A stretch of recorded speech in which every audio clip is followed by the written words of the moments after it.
जिम्मेदारी है कि इन तक हम बात को पहुंचाएं। अल्लाह हमसे पूछेगा। तिरमिज़ी की हदीस है, हदीस नंबर 2416, किताब सिफ़तुल क़ियामा की हदीस है तिरमिज़ी की। अब्दुल्लाह बिन मसूद रज़ी अल्लाह ताला अन्हु फरमाते हैं कि कल क़यामत के दिन किसी भी अल्लाह के बंदे के पैर ज़मीन से हिल नहीं पाएंगे 5 सवाल के पूछे बगैर। उसके कदम हिल नहीं पाएंगे। सबसे पहला सवाल, जिंदगी कहाँ लगाई, कहाँ खपाई, जिंदगी कहाँ ख़त्म की, किसमें लगा दिया। दूसरा सवाल, जवानी कहाँ लगाई, शबाब की उम्र, जवानी की उम्र कहाँ लगा दी, किसमें खर्च किया, कहाँ गंवाई, कैसे इस्तेमाल किया, कहाँ से कमाया, वो जरिए क्या थे, कहाँ से कमाया, हराम कमाया कि हलाल कमाया, सूदी कारोबार किया कि हलाल रोजी मेहनत की कमाई की, कहाँ से कमाया। ये तीसरा सवाल, कहाँ से कमाया। और चौथा सवाल, कहाँ खर्च किया, कहाँ खर्च, जायज़ तरीके से खर्च किया कि नाजायज़ तरीके से खर्च किया, अल्लाह के रास्ते में खर्च किया कि शैतान के रास्ते में खर्च किया, कहाँ से कमाया, कहाँ खर्च किया। और पांचवा सवाल है कि जितना मालूम था उस पर कितना अमल किया। ये सब बातें तो हमको मालूम है, इस पर हमने कितना अमल किया, इस पर हमने कितना अमल किया। और जबकि ये भी मालूम है कि हमसे सवाल किया जाएगा कि आपकी जिम्मे था पहुंचाने का, आपने क्यों नहीं पहुंचाया। जबकि हमको मालूम है कि हिज्जतुल विदा में नबी करीम सल्लल्लाहु अलैहि वसल्लम ने ये जिम्मेदारी हम पर डाल दी कि ये पैगाम मैंने अब तक आप तक पहुंचा दिया। हम सब ने सहाबा कराम ने उस वक्त गवाही दी कि हाँ पहुंचा दी, और फिर यही कहा गया कि जो लोग मौजूद हैं वो दूसरों तक पहुंचाएं। ये जिम्मेदारी हम पर डाल दी गई, जबकि हमको मालूम है ये सब, तब भी हम मुसलसल इस गुनाह में मुब्तला हैं। हम मुजरिम हैं, इस गुनाह में हम मुब्तला हैं। अल्लाह सुब्हान ताला सूरतुल आल इमरान जो बच्चे ने तिलावत फरमाई 110 नंबर की आयत में हमको खैरा उम्मा कहता है कि हम बेहतरीन उम्मत हैं। क्यों कहता है हम खैरा उम्मा हैं, क्या वजह है, ये टाइटल हमको क्यों मिला कि हम खैरा उम्मा हैं। कुंतुम खैरा उम्मतिन उखरिजत लिन्नास तअमुरूना बिल मारूफ व तनहौना अनिल मुनकर, कि तुम भलाई की तरफ बुलाते हो और बुराई से रोकते हो, इसलिए खैरा उम्मा हो, इसलिए बेहतरीन उम्मत हो। उमर इब्न खत्ताब रज़ियल्लाहु अन्हु कहते हैं कि अगर कोई शख्स ये सिफत का हामिल नहीं है, अगर अमर बिल मारूफ और नही अनिल मुनकर नहीं कर रहा है, भलाई की तरफ नहीं बुला रहा है, बुराई से नहीं रोक रहा है, तो वो खैरा उम्मा के कहलाने के लायक नहीं है, वो इस टाइटल के लायक नहीं है, खैरा उम्मा के कहलाने के लायक नहीं है। खैरा उम्मा तो तभी है जब हम ये काम करें, अमर बिल मारूफ नही अनिल मुनकर का, कि लोगों को भलाई की तरफ बुलाएं और बुराई से रोकें। और सबसे बेहतरीन भलाई की बात क्या हो सकती है, सबसे फर्स्ट नंबर की भलाई की बात क्या हो सकती है, सबसे फर्स्ट नंबर की भलाई की बात तौहीद की हो सकती है, इसके अलावा कोई नहीं। तौहीद की तरफ हम लोगों को बुलाएं। तौहीद की तरफ किसको बुलाएंगे, गैरों को बुलाएंगे, अपनों को भी बुलाएंगे जो तौहीद से रोशनास नहीं है, नहीं मालूम, उनको भी बुलाएंगे। तौहीद की तरफ हम बुलाएं। और सबसे बदतरीन मुनकरात में से क्या है, अमर बिल मारूफ और नही अनिल मुनकर, मना करने की चीज़ में से क्या है सबसे बदतरीन जिससे हमको मना करना है, वो शिर्क है। शिर्क से हम रोकें लोगों को। चारों तरफ शिर्क हो रहा है, कोई मूर्ति को पूज रहा है, कोई गणेश को पूज रहा है, कोई शंकर को पूज रहा है, कोई पत्थर को पूज रहा है, कोई पेड़ को पूज रहा है, कोई सूरज को पूज रहा है, कोई चांद को पूज रहा है। शिर्क चारों तरफ है, चारों तरफ। और अल्लाह सुब्हानहू व तआला साफ फरमाता है सूरत निसा 48 नंबर की आयत में, इन्नल्लाह ला यगफिरु अन युश्रिका बी, कि वो हरगिज़ माफ़ नहीं करेगा शिर्क गुनाह अगर वो क़यामत के दिन उसके साथ वो पहुँच जाए। वह यगफिरु मा दून ज़ालिका लिमन यशा, लेकिन माफ़ कर देगा इसके अलावा जो भी दूसरे गुनाह माफ़ कर सकता है जिसको वो चाहे। इन्नहु मन युश्रिक बिल्लाह फ़क़द इफ़्तरा इस्मन अज़ीमा, क्योंकि शिर्क वाली गुनाह को ईजाद करना ये बहुत ही घिनौना गुनाह है। फ़क़द इफ़्तरा इस्मन अज़ीमा, बहुत बड़ा गुनाह है ये। और ये गुनाह इत्तेफाक से सब मजहबी किताबों में है, बाइबल में भी मौजूद है, यजुर्वेदा में, हिंदू किताबों में मौजूद है, कुरान में तो मैंने जिक्र भी कर दिया। शिर्क इतना घिनौना गुनाह है। तो अमर बिल मारूफ और नही अनिल मुनकर अगर बुलाएंगे तो ही हम खैरा उम्मा कहलाने के लायक, नहीं तो ये टाइटल के लायक नहीं हुए।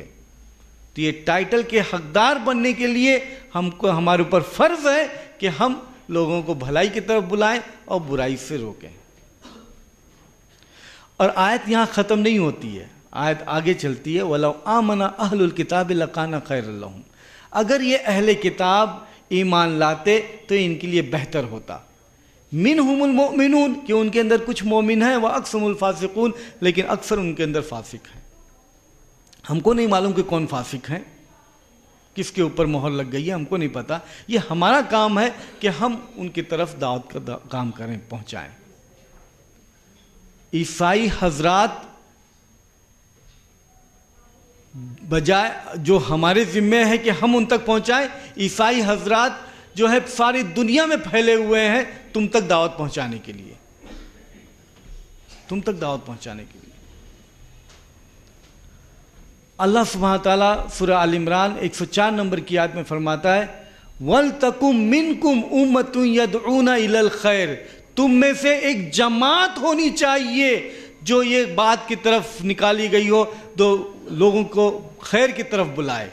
यदऊना इलल खैर, वल तकुम मिनकुम उम्मतुन यदऊना इलल खैर यामुरूना बिल मारूफ व यनहौना अनिल मुनकर, और फिर भलाई की तरफ बुलाए और बुराई से रोके। तो इस तरीके से एक जमात तुम्हारे अंदर होनी चाहिए।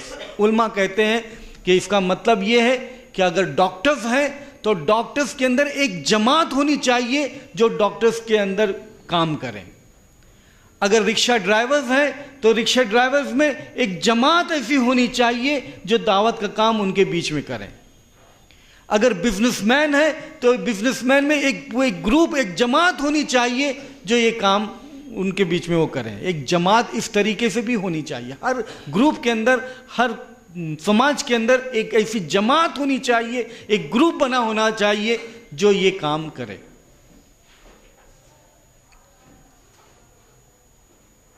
ये जमात मुसलमानों में पाई जाती है। ये हुक्म कब से है? 1434 साल हो गए। कब से है? ये हुक्म तो है, लेकिन ये जमात हमारे अंदर कोई है जो गैरों को बुलाए इस्लाम की तरफ? कोई जमात नहीं। ये जमात ईसाइयों में है। ईसाइयों में ये जमात मौजूद है चारों तरफ। जहाँ जाओ वहाँ। मेरा जापान जाना हुआ। जापान जाने से पहले मैं ये सोचता था कि वहाँ पर ईसाइयों से मेरा मुकाबला नहीं होगा, ईसाइयों से कोई बातचीत नहीं होगी। अब मेरा फिर अलग हो गया, मैं बुद्धिस्ट लोगों से बात करनी पड़ेगी मुझे वहाँ पर। लेकिन वहाँ जाने के बाद मैं देखता हूँ, पूछता हूँ कि मस्जिदें कितनी हैं, तो बोलते हैं 100 मस्जिदें माशाल्लाह। पूरे जापान में अंदर 100 तक मस्जिदें हो गई हैं। फिर मैं पूछता हूँ कि मस्जिदें ज़्यादा हैं कि चर्च, तो बोलते हैं चर्च ज़्यादा है। चर्च वहाँ मस्जिदों से ज़्यादा है। जापान में भी, वहाँ पर भी वो एक्टिव है, वहाँ पर भी वो एक्टिव है। शिलोंग में जाना हुआ, वहाँ पर तो ईसाईयत हावी है।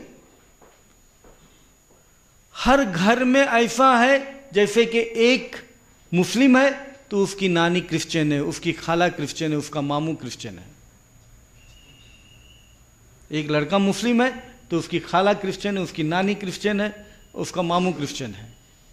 उसका बाप मुस्लिम है, उसकी माँ मुस्लिम है, लेकिन उसकी नानी क्रिश्चियन है। दोनों सब साथ में रहते हैं, बिजनेस भी साथ में करते हैं। 60 से 70 हज़ार ऐसे मुर्तद हैं वहाँ पर शिलोंग में, हमारे मुल्क में। तो ये काम किसका है? हमारा है कि नहीं है? अल्लाह सुब्हानहू व तआला फरमाता है सूरतुल बकरा सूरा नंबर 2 111 नंबर की आयत में, वक़ालू लन यदखुलल जन्नता इल्ला मन काना हुदन और नसारा, और वो कहते हैं कि तुम जब तक यहूदी और ईसाई ना बन जाओ तो तुम जन्नत में नहीं दाखिल होगे। ये अहले किताब, वक़ालू लन यदखुलल जन्नता इल्ला मन काना हुदन और नसारा तिलका अमानियुहुम, अल्लाह सुब्हानहू व तआला हमसे कहता है ये उनकी मनचाही बातें, तिलका अमानियुहुम, ये उनकी मनचाही बातें। कुल कहो उनसे, हातु बुरहानुकुम, तुम जरा अपना बुरहान, अपना प्रूफ तो पेश करो, इनकुन तुम सादिकीन, अगर तुम सच्चे हो। जरा गौर करो अल्लाह सुब्हानहू व तआला क्या कह रहा है। ये दावा कर रहे हैं कि तुम नजात नहीं हासिल कर सकते जब तक ईसाई और यहूदी ना बन जाओ। वक़ालू लन यदखुलल जन्नता इल्ला मन काना हुदन व नसारा, तुम जन्नत में नहीं दाखिल हो सकते जब तक कि यहूदी और ईसाई ना बन जाओ। अल्लाह सुब्हानहू व तआला हमसे कह रहा है तिलका अमानियुहुम, ये उनकी मनचाही बातें, बकवास बातें हैं। कुल कह दो उनसे, हाथु बुरहानुकुम, जरा अपना प्रूफ तो पेश करो, एविडेंस तो दो, सबूत तो दो, इनकुन तुम सादिकीन, अगर तुम सच्चे हो। यहाँ अल्लाह सुब्हानहू व तआला ये कह रहा है कि उनसे जब वो ऐसा दावा करते हैं तो उनसे उनका प्रूफ मांगो, और उनका प्रूफ मांगने के बाद में उसको एक्सेप्ट करने के लिए, मानने के लिए नहीं कह रहा है, कबूल करने के लिए नहीं कह रहा है कि प्रूफ मांगो और कबूल करो, कबूल करने के लिए नहीं है, बल्कि ये साबित करने के लिए कि ये तुम्हारी मनचाही बातें हैं। ये उनको एनालाइज करके देख करके बताने के लिए कि तुम्हारी ये मनचाही बातें हैं, ये बकवास बातें हैं, ये काम करने के लिए है। लेकिन हमने ये काम नहीं किया।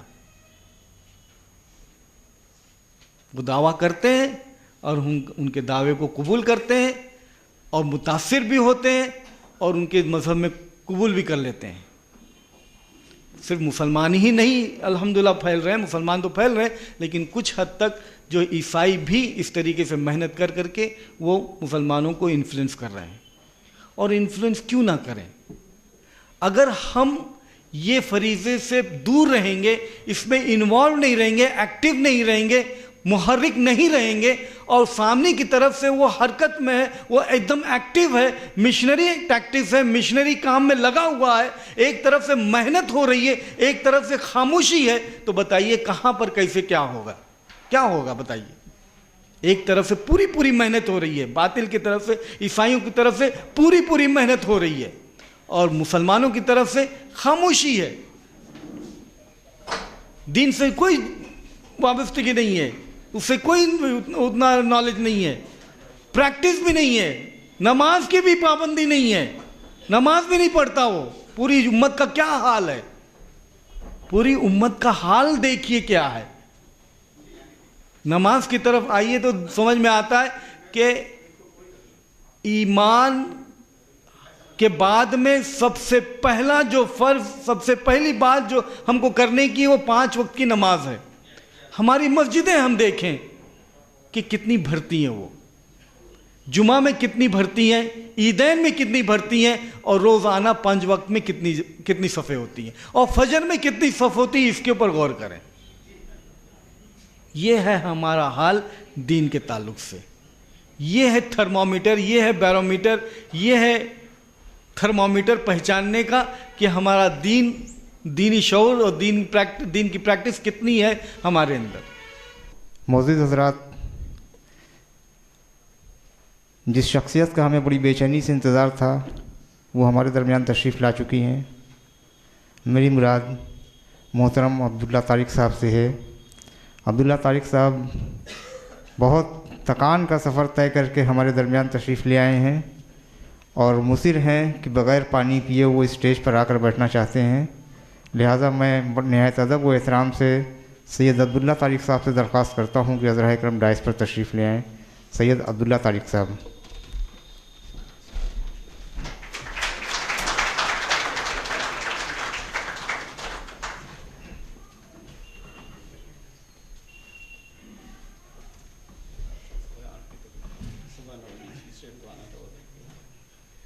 माजरत के साथ डॉक्टर शुएब सैयद साहब से दरख्वास्त है आप अपना खिताब जारी रखें।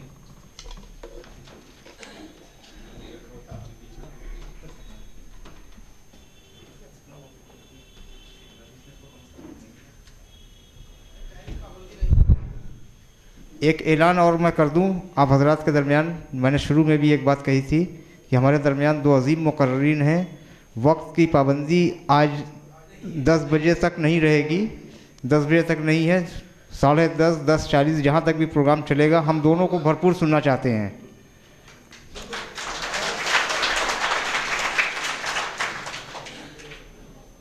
तो ये ईसाई हजरात पूरी तरीके से एक्टिव हैं और मिशनरी एक्टिविटीज़ में लगे हुए हैं और ये मुसलमानों के घर पर भी दस्तक देते हैं। अब आप बताइए कि एक तरफ से वो एक एक्टिविटी चल रही है, एक हरकत चल रही है और मुसलमानों की तरफ से खामोशी है, तो कहाँ से बात बनेगी ये आप सोचिए। और ऐसे माहौल में जब वो लोग उसके ऊपर रिसर्च करते चले जाते हैं, कोशिश करते चले जाते हैं कि नए नए सवाल पैदा करें और मुसलमानों को एकदम से बोल्ड करें। मिसाल के तौर पर अब वो ये आते हैं बोलते हैं, बल्कि मेरे सामने ही ये पेश आया जब मैं शुरू दावत के मैदान में लगा, तो एक सूडानी मुर्तद अब्दुर्रहमान मुर्तद हुआ था। वो कहता है कि how can Mohammad Shoaib, how can you say that Quran is the word of God, there are grammatical mistakes in the Quran. उसके अंदर, कुरान के अंदर तो नहवी गलतियाँ, ग्रामर की मिस्टेक्स हैं, ये कुरान कैसे खुदा का कलाम हो सकता है। अब ये बताइए आपके पास में वो सारे जो पॉइंट्स हैं ग्रामर के मिस्टेक्स के, वो आपके सामने घर पहुंच करके वो बताएगा तो आपकी क्या हालत होगी? आप तो बोलोगे ना। आपके पास में तो दीन का कोई वो ही नहीं है, आप नमाज के पाबंद नहीं है, नमाज के पाबंद नहीं है। तो ऐसी हालत में मुस्लिम उम्मा की क्या हालत होगी आप सोचिए।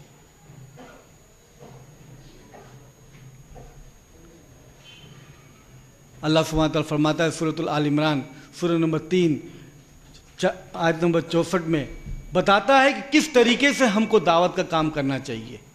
कुल कह दो उनसे, या अहलल किताब तालौ इला कलिमतिन सवाइन बैनना व बैनकुम, आओ ऐसे कलमे की तरफ जो हमारे और आपके बीच में एकसा है।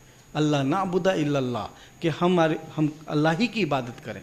वला नुशरिका बिही शैया, और हम उसके साथ में कोई शरीक ना ठहराएं। वला यत्तखिज़ा बादुना बादन अरबाबा मिन दुनिल्लाह, और हम अपने बीच में से किसी अरबाब और रब को ना खड़ा करें।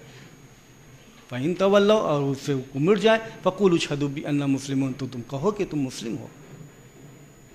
बुलाओ उनको ऐसे कलमे की तरफ जो तुम्हारे बीच में एकसा हैं, तौहीद की तरफ बुलाइए, एकसा बातें की तरफ बुलाइए। अल्लाह सुब्हानहू व तआला फरमाता है सूरतुल बकरा 143 नंबर की आयत में, वक़ज़ालिका जअलनाकुम उम्मतन वसता लितकूनु शुहदा अलन नास व यकूना रसूलु अलैकुम शहीदा,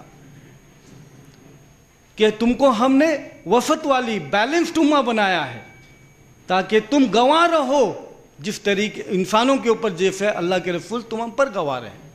अल्लाह के रसूल सल्लल्लाहु अलैहि वसल्लम ने ये हिज्जतुल विदा में हम बता दिया कि मैंने ये बात पहुंचा दी और अब तुमको ये गवाही देनी है दूसरों तक के लिए। अल्लाह सुब्हानहू व तआला फरमाता है सूरतुल फुस्सिलत 33 नंबर की आयत में कि उससे बेहतर बात किसकी हो सकती है जो अल्लाह के बंदों को अल्लाह की तरफ बुलाए। वमन अहसनु क़ौलन मिम्मन दआ इलल्लाह व अमिला सालिहा, उससे बेहतर किसकी बात हो सकती? उससे बेहतर बात हो ही नहीं सकती। अल्लाह सुब्हानहू व तआला फरमाता है कि क्या तरतीब होनी चाहिए, किस हिकमत के साथ में आपको दावत देनी चाहिए। सूरतुल नहल 16 नंबर की सूरत 125 नंबर की आयत में अल्लाह ताला फरमाता है, उदउ इला सबील रब्बिका बिल हिकमा वल मौइज़तिल हसना वजादिलहुम बिल्लती अहसन, बुलाओ उनको हिकमत के साथ में दावत दो और उनके साथ में बहस मुबाहिसा करो और उनके साथ में हिकमत के साथ वाज नसीहत करो और अगर ज़रूरत पड़े तो हिकमत के साथ में अच्छे तरीके से बहस मुबाहिसा भी करो। कुरान भरा पड़ा है और अगर कुरान जो पढ़ता है, जो स्टोरीज़ कुरान के अंदर मौजूद हैं, अंबिया की जो स्टोरीज़ है, चाहे नूह अलैहिस्सलाम की स्टोरी लो, चाहे इब्राहिम अलैहिस्सलाम की स्टोरी लो, चाहे और दूसरे प्रॉफिट्स की स्टोरी लो, उन स्टोरीज़ में हमको क्या पैगाम मिलता है? सबसे ज़्यादा उभर कर क्या बात आती है? दावत ही की बात आती है ना। नूह अलैहिस्सलाम कितना साल दावत का काम किए? 950 साल, 950 ईयर्स, 950 साल। हम एक स्टोरी की तरफ आते हैं, कुरान की एक सच्ची कहानी की तरफ आते हैं।